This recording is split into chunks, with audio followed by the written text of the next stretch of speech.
4회 대개혁 로드맵을 제시해야 합니다. 이재명 정부의 국정 비전을 제시할 국정기획위가 16일에 출범합니다.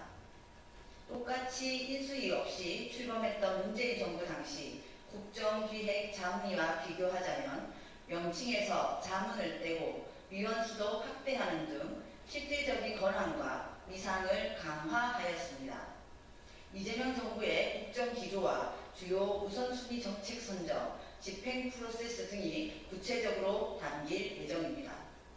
이재명 정부는 윤석열 파면 강장의 힘으로 탄생했습니다.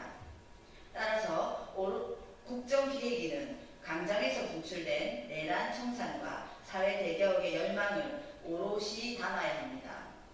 지난 5월 9일 시민사회와 제 정당이 합의한 공동선언문이 그 기준점입니다.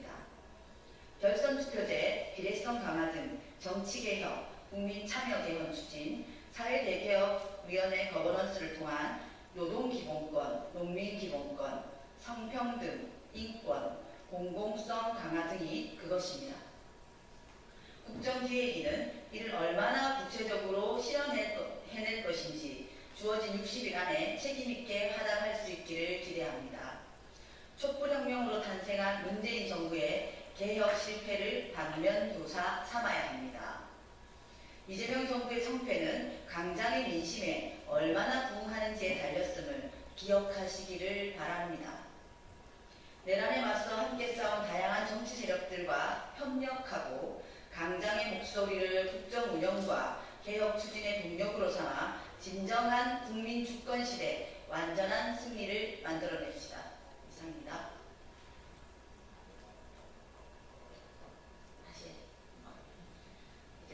다시 한번 나가겠습니다. 이재명 진보당 원내대변인 정혜경입니다.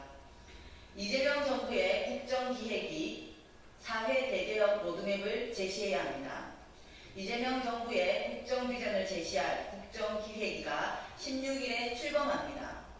똑같이 인수위 없이 출범했던 문재인 정부 당시 국정기획자문위와 비교하자면 명칭에서 자문을 떼고 위원수도 확대하는 등 실질적 권한과 위상을 강화했습니다.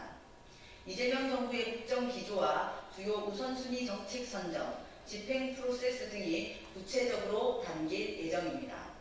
이재명 정부는 윤석열 파면 강장의 힘으로 탄생했습니다. 따라서 국정기획위는 광장에서 분출된 내란 청산과 사회대개혁의 열망을 오롯이 담아야 합니다. 지난 5월 9일 시민사회와 제 정당이 합의한 공동선언문이 그 기준점입니다.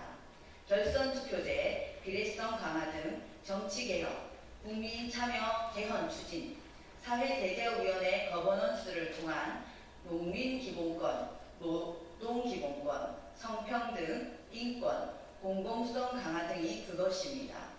국정기획위는 이를 얼마나 구체적으로 실현해낼 것인지 주어진 60일 안에 책임있게 하답할 수 있기를 기대합니다.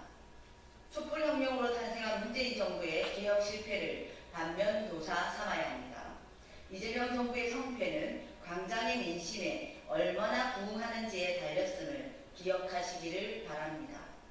내란에 맞서 함께 싸운 다양한 정치 세력과 협력하고 강장의 목소리를 국정 운영과 개혁 추진의 동력으로 삼아 진정한 국민 주권 시대 완전한 승리를 만들어냅시다. 이상입니다.